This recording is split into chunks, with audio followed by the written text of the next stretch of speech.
Kembali di Anju Sore, pemirsa, tak senang diklakson saat hendak parkir, seorang dokter muda mahasiswi Fakultas Kedokteran di Medan ribut dengan pengunjung rumah sakit. Tak hanya adu mulut, korban sempat dipukul dan sudah buat laporan ke polisian. Ini dokter ini galak banget ini. Kamu Tengok kok ya. begitu banget. Ini ada kok nantang-nantang pula mukul-mukul mobil orang. Video keributan diduga seorang dokter dan warga di Rumah Sakit Pirnga di Medan, Sumatera Utara viral di media sosial. Ini dokter ini galak banget ini. Kamu kok Tengok ya. begitu banget. Ini ada dokter. Saya punya karakter tapi jangan diganggu, bilang ke bos kamu. Apa yang ganggu kamu? Video yang berdurasi kurang lebih 3 menit ini menunjukkan bagaimana emosinya perempuan yang diduga seorang dokter tersebut terhadap warga. Terkait video tersebut, Humas Rumah Sakit Pirnga di Medan menjelaskan orang yang ada di dalam video tersebut merupakan dokter koas dari salah satu universitas di Medan.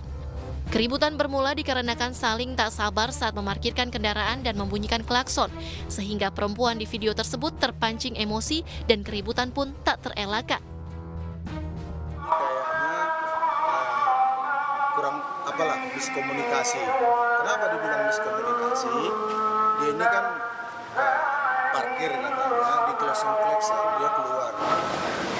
Nah itulah terjadilah kalau bisa dikatakan pertengkaran. Nih, kau tengok ya, kau tengok. Pihak rumah sakit sudah melaporkan dokter koas tersebut ke pihak kampus, sementara pengemudi mobil juga sudah melaporkan sikap dokter tersebut ke Polsek Medan Timur. Dari Medan, Sumatera Utara, Ahmad Ridwan Nasution, iNews melaporkan. Seorang pria terekam kamera pengawas saat aniaya seorang ojek online di Palembang, Sumatera Selatan dan viral di media sosial. Pelaku terbakar emosi saat bersenggolan motor dengan korban, usai menurunkan penumpang tanpa basa-basi pelaku langsung aniaya korban hingga terjatuh.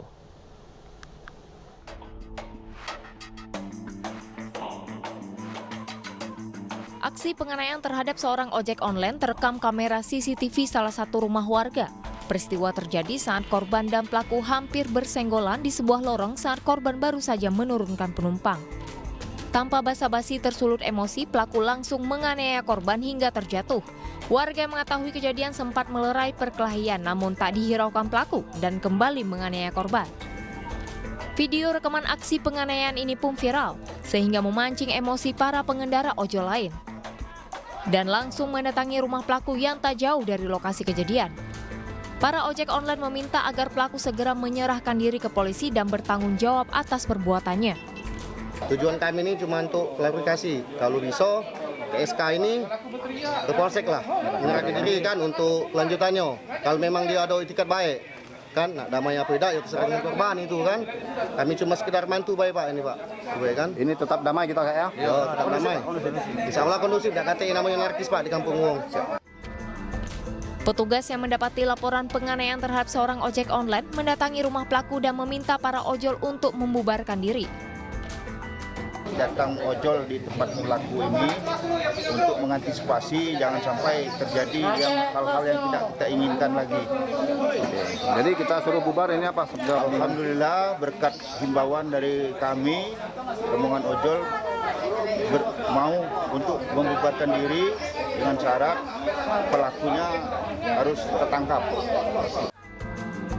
Polisi telah meminta keterangan sejumlah saksi dan menggelar olah TKP. Kasus penganiayaan ini pun ditangani aparat Mapolsek Kemuning Palembang.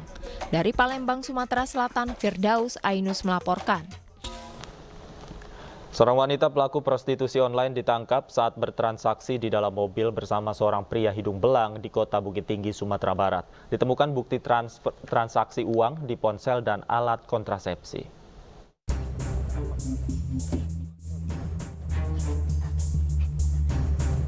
Tim Unit Reaksi Cepat Satuan Polisi Pamong Praja menggerebek satu mobil pickup di bawah jembatan flyover Terminal Bus Simpang Aur, Kota Bukit Tinggi, Sumatera Barat. Di dalam mobil ditemukan seorang wanita dan seorang pria sedang bertransaksi prostitusi online. Keduanya tidak berkutik saat petugas menemukan alat kontrasepsi dan tangkapan layar bukti transaksi uang melalui ponsel. Di hadapan petugas, wanita ini mengaku terpaksa jual diri karena terdesak kebutuhan ekonomi. Kita dari Satpol PP Bukit Tinggi sedang gencar-gencarnya melaksanakan operasi pekat. Anggota kita melakukan patroli, didapati ada yang mencurigakan. Setelah dicek, ternyata di dalam mobil tersebut ada wanita yang diindikasikan PSK. Modusnya sendiri gimana Pak, yang wanita ini? Ya, modusnya umumnya mereka memakai aplikasi micet. Karena tidak bisa menunjukkan bukti sebagai pasangan suami istri yang sah, petugas membawa wanita PSK ini ke kantor Satpol PP. Dan untuk efek jera sesuai peraturan daerah tentang ketertiban dan penyakit masyarakat, PSK ini diancam didenda Rp250.000 hingga Rp1.000.000.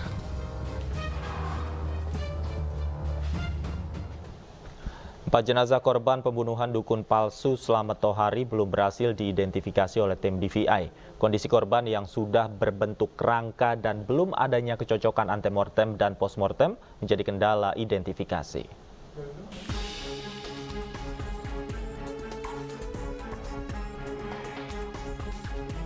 Ditemukan lagi 4 korban pembunuhan dukun palsu Slamet Tohari asal Banjarnegara, Jawa Tengah di area kebun milik sang dukun. Kondisi keempat korban sudah dalam bentuk kerangka dan sulit dikenali. Diperkirakan keempat korban dibunuh sekitar 2 hingga 3 tahun lalu. Rencananya, proses identifikasi oleh tim DVI Polda Jawa Tengah pada kerangka korban dilakukan dengan cara tes DNA dan melihat data primer gigi saat kondisi masih utuh. Tim DVI menghimbau kepada warga untuk segera melapor dan melakukan tes DNA dari daerah asal masing-masing jika ada anggota keluarga yang hilang atau curiga menjadi korban pembunuhan dukun palsu. Masih kita tunggu juga hasil DNA untuk mencocokkan mungkin dari 4 jenazah yang masih tersisa. Karena keadaan jenazah memang sudah sulit dikenali, sudah berupa tulang belulang. Dan masih kita terus juga cari mungkin ada keluarganya yang benar-benar kehilangan dan kalau bisa segera telepon atau mengabari. Kini ada 8 jenazah dari total 12 korban pembunuhan dukun palsu pengganda uang Slamet Tohari yang sudah berhasil diidentifikasi oleh tim DVI Polda Jawa Tengah dan Posko DVI Polres Banjarnegara. Dari Banjarnegara, Jawa Tengah, Elis Novid, Ainus melaporkan. Pihak Polda Yogyakarta menggelar rekonstruksi kasus pembunuhan disertai mutilasi terhadap korban Ayu Indaswari. Pelaku memperagakan 64 adegan mulai dari awal perencanaan mutilasi hingga ditangkap oleh polisi.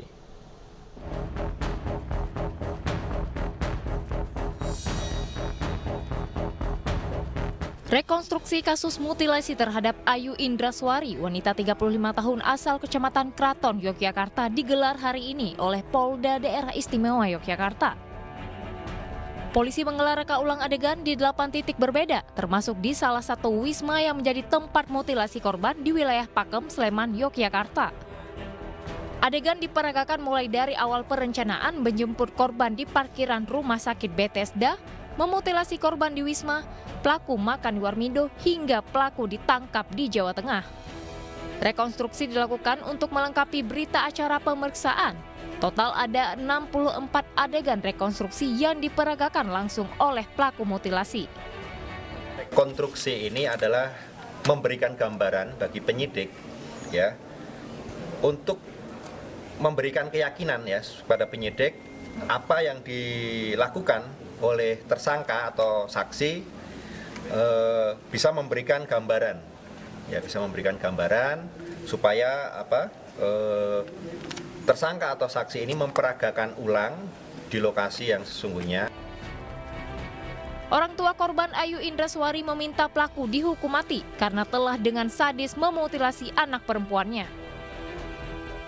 Ya harus dihukum mati si pembunuh. Kenapa Pak? Kenapa Pak? Harus dihukum mati. Alasannya? Alasannya sudah bukan manusia lagi. Sudah di luar. Harus dihukum mati. Dan saya mohon sekali ini, anak saya bukan BO. Tolong diluruskan. Sebelumnya, Ayu Indaswari menjadi korban mutilasi pelaku pada 18 Maret 2023. Motif pelaku tak lain karena ingin menguasai harta korban, karena pelaku terjerat pinjol sebesar 8 juta rupiah. Kini pelaku dijerat dengan pasal pembunuhan berencana dengan ancaman maksimal hukuman mati. Dari Yogyakarta, Gunanto Farhan, Ainus melaporkan.